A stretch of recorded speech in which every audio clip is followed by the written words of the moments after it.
খোৱাং চামগুৰি গাঁৱত ৰঙৰ উৎসৱ ফাকুৱা উদযাপন। তালাপুৰ সমীপৰ খোৱাং চামগুৰি গাঁৱৰ ৰাইজৰ ফাকুৱা উৎসৱত কাঠি নৃত্য প্ৰদৰ্শন। এক উদুলি মুদুলি পৰিৱেশৰ বিৰাজমান। গাঁৱৰ সকলো ঘৰে ঘৰে গৈ কাঠি নৃত্য গীত গাই নৃত্য পৰিৱেশন কৰি আনন্দ উল্লাস কৰে ৰাইজে। সকলো ভক্তই কাঠি নৃত্যৰ গীত গাই আনন্দ ফূৰ্তি কৰে।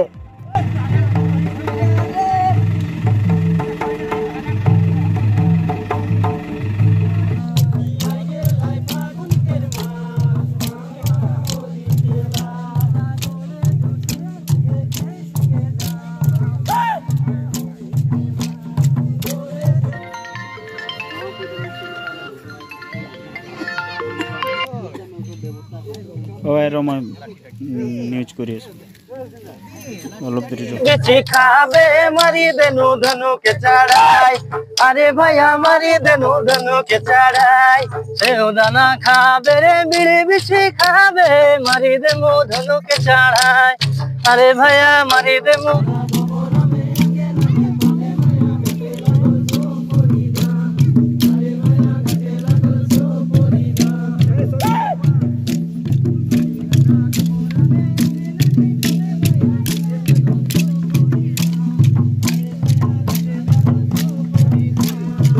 চাহ জনগোষ্ঠী বা আদিবাসী সমাজৰ এই যি পাৰম্পৰিক লোকনৃত্য আমাৰ বিশেষকৈ এইটো অঞ্চলত আমাৰ যিসকল আমাৰ পূৰ্বপুৰুষ আছিল তেখেতসকলে আমাক দেখাই গৈছে আৰু আমি প্ৰত্যেক বছৰেই ফাকুৱা বা হোলীত এই কাঠি নৃত্য বা লাঠি নৃত্য আমি প্ৰত্যেকৰ এই যি সমাজ ব্যৱস্থাত যিসকল মানুহ আছে আমি প্ৰত্যেকৰে ঘৰত গৈ বা তেখেতসকলৰ পদূলিত গৈ আমি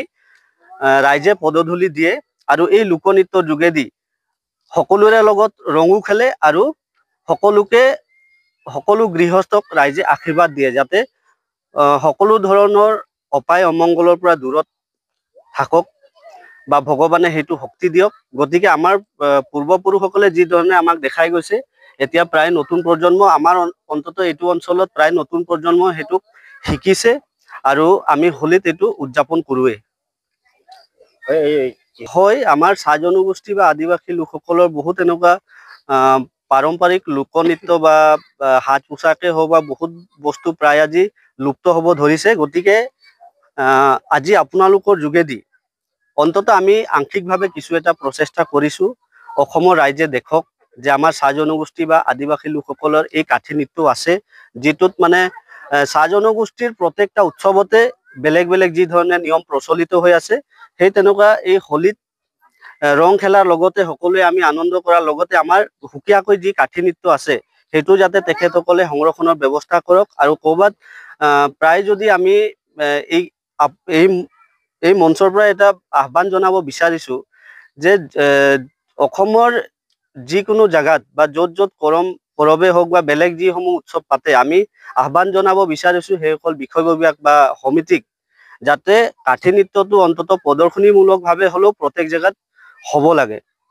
আৰু সেই প্ৰচেষ্টা যদি সকলোৱে হাতত লয় তেতিয়া অন্তত আমি ভাবিছোঁ আংশিকভাৱে হ'লেও যাতে এই লুপ্তপ্ৰায় অৱস্থাৰ পৰা অলপ ঘূৰি আহিব।